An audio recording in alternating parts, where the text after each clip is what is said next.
ظلم کی انتہا ہو چکی ہے. اب ایسا کر لینا چاہیے ورنہ آگے چل کر کسی مرحلے پر تیسری عالمی جنگ کا جو ہے یہ خطرہ جو ہے یہ بڑی برے طریقے سے منڈلا رہا ہے. اور جو صورتحال پیدا ہو چکی ہے یہ 56 سے زیادہ جو ہے وہ 58 ڈیز سے زیادہ صورتحال جو ہے وہ یہ جنگ میں ہے. اور حالات جو ہیں وہ ایسا نظر نہیں آ رہا کہ بہت جلد جو ہے اس کو تجزیہ جائے. یہ انسانی ایک المیہ ہے کہ یہ سب کچھ جو ہے وہ برداشت ہو رہا ہے.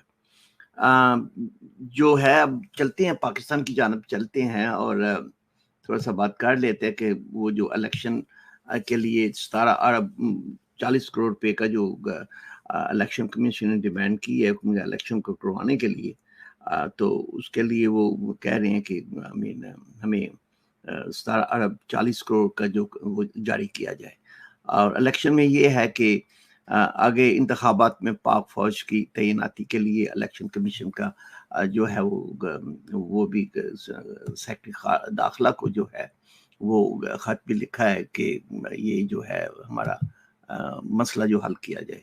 برکف یہ تو صورتحال تھی ٹوٹل اس وقت جو ہے وہ چل رہی تھی. تو یقینی طور پہ یہ ہے کہ پاکستان میں بھی جو ہے وہ الیکشن کی جو ہے وہ گہما گہمی ہے. اور پچھلے دنوں جو ہے وہ ایک انٹرا پارٹی الیکشن بھی ہوئے بڑے پراسرار قسم کے تھے اور اس کو چیلنج بھی کر دیا کہ ایس اکبر جو ان کے پی ٹی آئی کے پرانے جو کارکن تھے رکن تھے بانی رکن انہوں نے الیکشن کمیشن میں اس کو چیلنج بھی کر دیا ہے. برکف الیکشن کمیشن اور پاکستان کے فیصلے کی روشنی میں پاکستان تحریک انصاف کے انٹرا پارٹی الیکشن تو ہو گئے ہیں لیکن الیکشن میں جو طریقے کا اختیار کیا گیا وہ انٹرا پارٹی الیکشن کے ضابطوں کے بالکل برعکس ہے. اس لیے کوئی بھی سیاسی جماعت یا عوام اس الیکشن کو تسلیم نہیں کر رہے بلکہ خود پی ٹی آئی کے اندر سے بھی اختلافات کے اشارے مل رہے ہیں. سب سے زیادہ تنقید پی ٹی آئی کے بانی ارکان نے کی ہے. ان کے علاوہ جو ہے پی ٹی آئی کے سابقہ رہنماؤں نے بھی اس الیکشن کو ٹوپی ڈرامہ جو ہے وہ قرار دیا ہے. اور پاکستان مسلم لیگ نون اور پاکستان پیپلز پارٹی نے بھی مذکورہ الیکشن کو چیلنج کرنے کا اعلان کیا ہے. سوال یہ ہے کہ پی ٹی آئی کے یہ انٹرا پارٹی الیکشن کسی آئین کے تحت ہوئے ہیں کیونکہ جون 2022 میں پی ٹی آئی کے چیف الیکشن کمیشنر نے الیکشن کمیشنر پاکستان میں پیش ہو کر آگاہ کیا کہ پارٹی کے انٹرا پارٹی الیکشن ہو گئے ہیں اور پارٹی کے آئین 2019 کے آرٹیکل 5 کی شق 5 میں ترمیم بھی تحریری طور پر جمع کرا دی ہے. اس ترمیم کے تحت پارٹی کے انٹرا پارٹی الیکشن کے لیے ووٹنگ اور الیکٹورل کالج کا طریقہ کار جو ہے تبدیل کیا گیا تھا. الیکشن کمیشن آف پاکستان نے ان جمع شدہ کاغذات جو اس ترمیم سے متعلق تھے کا جائزہ لینے کے بعد پی ٹی آئی کو مطلع کر کے بعض اعتراضات اور خامیوں کی نشاندہی کی اور ان کو درست کرنے کی ہدایت کی. اس کے علاوہ پارٹی کو یہ ہدایت بھی کی گئی تھی کہ نئے آئین سے متعلق وضاحتیں بھی پیش کرے. بجائے الیکشن کمیشن پاکستان کی طرف سے 2 مرتبہ یاد دہانی کے اس معاملے کو صاف کر دیں. مارچ 2023 میں پی ٹی آئی کے وکیل گوہر علی خان اور پارٹی کے ایک نمائندہ نے الیکشن کمیشن پاکستان میں پیش ہو کر مذکورہ ترمیم کے بارے میں جمع کرائی گئی دستاویزات واپس لے لیں اور ایک بیان حلفی جمع کرایا کہ وہ تمام دستاویزات ڈاکومنٹ جو واپس لے رہے ہیں. اس کا مطلب یہ ہوا کہ اس وقت جو انٹرا پارٹی الیکشن نیا آئین اور ترمیم سب کچھ پی ٹی آئی نے خود ہی کالعدم قرار دیا. اس تناظر میں پی ٹی آئی نے اس بات کی پابند ہوگی کہ فوری دوبارہ جو ہے وہ پارٹی الیکشن کرائے جو پارٹی انہیں 2019 کے تحت ہو. لیکن ایسا نہیں کیا گیا جو الیکشن رولز کی واضح خلاف ورزی تھی. الیکشن کمیشن پاکستان کی طرف سے پارٹی کے انتخابی نشان کے بارے میں انٹرا پارٹی الیکشن کے بارے میں رولز کو دیکھتے ہوئے اور قومی انتخابات کے اعلان کے بعد پی ٹی آئی نے دوبارہ درخواست دی جس پر سماعت ہوئی اور 23 نومبر 2023 میں کو الیکشن کمیشن آف پاکستان نے فیصلہ سناتے ہوئے پی ٹی آئی کو 20 دن کے اندر انٹرا پارٹی الیکشن کرائیں اور پھر اس کو 1 ہفتے کے اندر نتائج جمع کرانے کی ہدایت کی۔ پی ٹی آئی نے اس فیصلے کو چیلنج کرنے کا اعلان کیا، لیکن پھر نہایت جلدی میں 2 دسمبر کو انٹرا پارٹی الیکشن کرایا، جس میں سوائے نئے بننے والے چیئرمین کے نہ تو کوئی کارکن تھے اور نہ ہی الیکشن میں حصہ لینے والے امیدوار موجود تھے۔ کوئی نہیں جانتا کہ اس نام نہاد الیکشن میں کس نے ووٹ دیا اور کس کو دیا، اور کیا پی ٹی آئی کارکنوں نے انہیں پر اسرار الیکشن سے آگاہ اور ان نتائج سے مطمئن ہے۔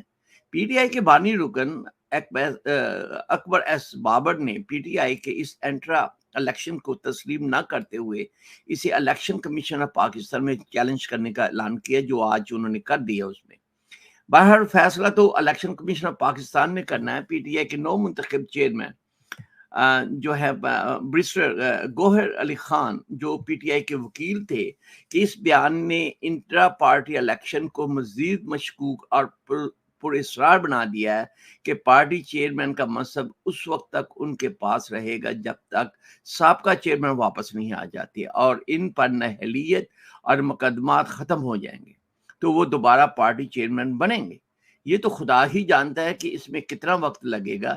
ایک اور اہم بات یہ بھی ہے کہ اگر 8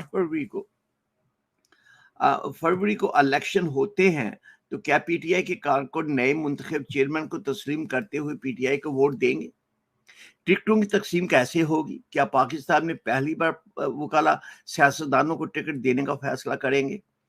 پہلی بات تو یہ ہے کہ پی ٹی آئی کے ٹکٹ پر کون سا ایسا سیاستدان ہوگا جو الیکشن لڑے گا، ووٹ دینے والے کون ہوں گے، اور اگر سیاستدان نہیں ملیں گے تو کیا ٹکٹ لینے والے بھی وکلا ہی ہوں گے؟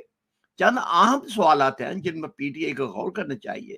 پاکستان مسلم لیگ نون نے بھی اس الیکشن کو پتلی تماشا اور دھوکہ دہی قرار دیا ہے۔ پیپلز پارٹی نے سوال اٹھایا کہ اس جعلی الیکشن کے نتیجے میں منتخب عہدیداران جیل میں اور اکثر مفرور ہیں، تو کیا الیکشن کمیشن آف پاکستان اب مفروروں کو بھی الیکشن میں حصہ لینے کی اجازت دے دے گا؟ یہ بہت سے کویشچن ہیں جو اٹھ رہے ہیں۔ پاکستان میں جمہوریت کے فروغ کے لیے کام کرنے والی غیر سرکاری این جی او کے سربراہ احمد بلال نے بھی پی ٹی آئی کے انٹرا پارٹی الیکشن کو متنازع قرار دیا ہے۔ ایک بیان میں ان کا کہنا تھا کہ اب تو ووٹر لسٹ بھی دی گئی، نہ تو ووٹر لسٹ دی گئی، نہ ہی دیگر رولز کو پورا کیا گیا، نہ اکبر ایس بابر کو انتخابات میں حصہ لینے کا موقع دیا گیا۔ تو یہ شفاف الیکشن کیسے ہوا؟ استحکام پارٹی نے بھی اس الیکشن کو ڈکٹیٹرشپ کی بدترین مثال قرار دیتے ہوئے الیکشن کمیشن آف پاکستان سے مطالبہ کیا ہے کہ جعلی الیکشن کو کالعدم قرار دے۔ تحریک انصاف پارلیمنٹرین نے اس الیکشن کو ڈرامہ قرار دیتے ہوئے لوگوں کی آنکھوں میں دھول جھونک دیا ہے۔ معلوم نہیں آگے کیا ہوگا، یہ تو الیکشن کے فیصلے پر منحصر ہے۔ پی ٹی آئی کے بارے میں یہ کہنا سمجھنے والوں کے لیے کافی ہوگا کہ ابھی اس کے امتحان جو ہیں وہ اور بھی ہے۔ تو یہ تو تھی صورتحال انٹرا پارٹی الیکشن جو حال ہی میں پاکستان مسلم لیگ پاکستان تحریک انصاف کی جانب تھا، جس کو چیلنج بھی آج جو ایس اکبر باب نے کیا۔ آج کے لیے ہم اتنے ہی، آپ کے لیے ہم انشاءاللہ کل جو ہے ایک بہت ہی امپورٹنٹ خصوصی پروگرام جو ہم کریں گے، وہ پاکستانی وقت کے مطابق رات کے 9 بجے ہوگا، جس میں ہمارے ساتھ ہوں گی افشا لطیف صاحب۔ اگر آپ کو یاد ہو تو دارالرحمان میں جو سپرنٹینڈنٹ تھی وہ، اور انہوں نے ابھی تھوڑی روز پہلے ایک انٹرویو میں یہ انکشاف کیا تھا کہ بنی گالہ میں جو جادو ٹونا کے لیے معصوم بچوں کو قتل کیا جاتا تھا، اس کے متعلق بہت سی ایک تشویشناک جو سٹوری جو ہے ہم بریک کریں گے، بہت سے انکشافات ہوں گے۔ تو اب ہمارا پروگرام جو ہے کل بدھ کے روز جو ہے رات کے 9 بجے پاکستانی وقت کے مطابق دیکھنا نہ بھولیے گا۔ اگر آپ کو یہ پروگرام ہمارا پسند آیا ہے تو اپنے یوٹیوب کے چینل کو سبسکرائب ضرور کیجیے گا، اور جو بیل کا آئیکن ہے اس پہ جا کے وہ آل پہ کلک کیجیے گا، تاکہ آپ کو مستقبل میں بھی ہمارے جو نوٹیفیکیشن جو ہے آپ تک پہنچ جائیں گے۔ تو بہت شکریہ آپ کا ہمارا آج کا پروگرام دیکھنے کا، یقینی طور پہ آپ کو پسند ہوگا۔ اپنا خیال رکھیے گا۔ اللہ حافظ۔ اور پاکستان پائندہ باد.